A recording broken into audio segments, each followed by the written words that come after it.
নামাজের পূর্বে নিয়ত নাওয়াইতুন পড়া যাবে কিনা? নামাজের পূর্বে নিয়ত করা সুন্নত না ফরজ? জানেন না আপনারা?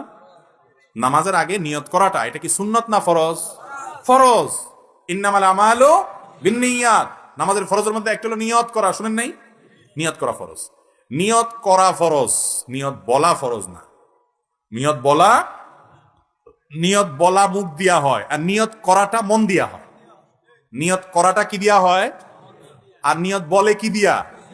নাওয়াইতুন বলাটা হলো নিয়ত বলা, আর মনে মনে আমি কি পড়তেছি এটা আমার মাথায় আছে, এটা মানে হলো নিয়ত করা। অনেক সময় বলে না যে আগামী বছর হজে যাওয়ার নিয়ত করছি, এর মানে সে বলছে নাওয়াইতু আনা রফিল হজ। এরকম বলে নাওয়াইতু আনা রফিল হজ, আমি আগামী বছর হজে যাবো, এরকম কথা আরবিতে বলে। কিন্তু তারপরে বলে আমার হজে যাওয়ার নিয়ত। একজন যাইতেছে রাস্তা দিয়ে, কেউ কোন দিকে ছুটছেন, কই যাইতেছেন? বলে যে ভাই বাজারে যাওয়ার নিয়ত করছিলাম। সে কি নাওয়াইতুন পড়ে আসছিল? আচ্ছা, নামাজের সময় আপনি নাওয়াইতুন পড়ছেন বুঝলাম। আপনি আপনি যখন কাউকে 10 টাকা দান করতেছেন, এটা একটা ইবাদত কি ইবাদত না? ইন্নামাল আমালু বিন্নিয়াত। সমস্ত আমলই যখন নিয়তের উপর নির্ভর করে, শুধু নামাজের ক্ষেত্রে শুধু নাওয়াইতুন পড়তেছেন, দানের সময় কেন বলতেছেন না নাওয়াইতু আন আতাসাদ্দাকা আশারা টাকা? আরবিতে যে আমি 10 টাকা দান করলাম, এরকম কি বলেন আপনি? তাহলে সেটা দান হয় কি হয় না?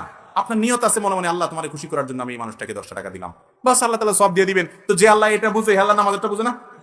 তাহলে বোঝা গেল নামাজের মধ্যে নিয়ত করা ফরজ, কিন্তু সেটা মনে মনে ইন্টেনশন থাকলে, ইচ্ছা থাকলেই চলবে না। মনের ইচ্ছাটাই হলো নিয়ত। আপনি কি নামাজ পড়তেছেন এটা মাথায় থাকলে চলবে, মুখে নাওয়াইতুন পড়ার দরকার মুরে